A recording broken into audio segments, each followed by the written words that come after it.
ಈ ವಿಡಿಯೋ ಎಲ್ಲ ಗಂಡ್ಮಕ್ಕಳಿಗೆ. ಈ ವಿಡಿಯೋನ ಪೂರ್ತಿ ಕಂಪ್ಲೀಟಾಗಿ ನೋಡಿ. ನಿಮ್ಮ ಮನೆಯಲ್ಲಿ ಈ ಎಲ್ಲ ಸಮಸ್ಯೆಗಳನ್ನು ಯಾವ ಹೆಣ್ಮಕ್ಳು ಅನುಭವಿಸ್ತಾ ಇದ್ದಾರೆ ಅವರಿಗೆ ಈ ವಿಡಿಯೋನ ಶೇರ್ ಮಾಡಿ. ಇವತ್ತಿಂದ 10 ದಿನಗಳ ಕಾಲ ನಾನು ಪೆರಿಮೆನೋಪಾಸ್ ಬಗ್ಗೆ ನಿಮಗೆ ತಿಳಿಸ್ತೀನಿ.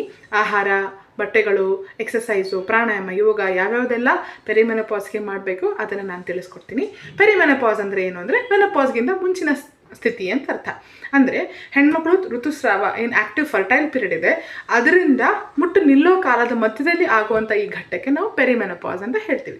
ಸೊ ನಾನು ಪೆರಿಮೆನೋಪಾಸ್ ಇದ್ದೀನಿ ಅಂತ ಹೆಂಗೆ ಗೊತ್ತಾಗುತ್ತೆ ಅಂತಂದರೆ, ಯೂಶಲಿ ಇದು 38ರಿಂದ 45 ವರ್ಷ ಆ ಒಂದು ಆಸುಪಾಸಿನಲ್ಲಿ ಆಗುವಂಥ ಸಿಂಪ್ಟಮ್ಸ್ ಇದೆಲ್ಲ ಇರುತ್ತೆ.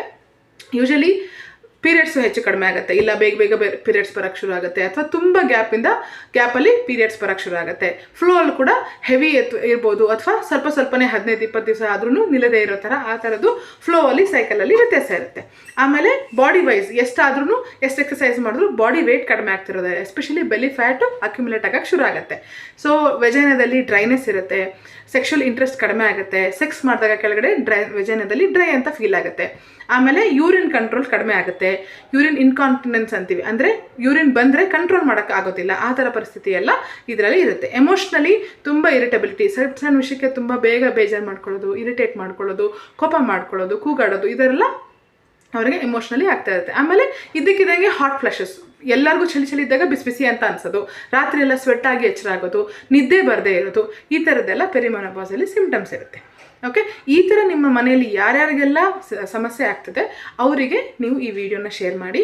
ಮತ್ತು ಯೂಶಲಿ ಈ ಥರ ಪೆರಿಮೆನೋಪಾಸ್ ಸ್ಟೇಜ್ನಲ್ಲಿ ಹೆಣ್ಮಕ್ಳಿಗೆ ಶುಗರ್ ವ್ಯತ್ಯಾಸ ಆಗೋ ಚಾನ್ಸಸ್ ಇದೆ.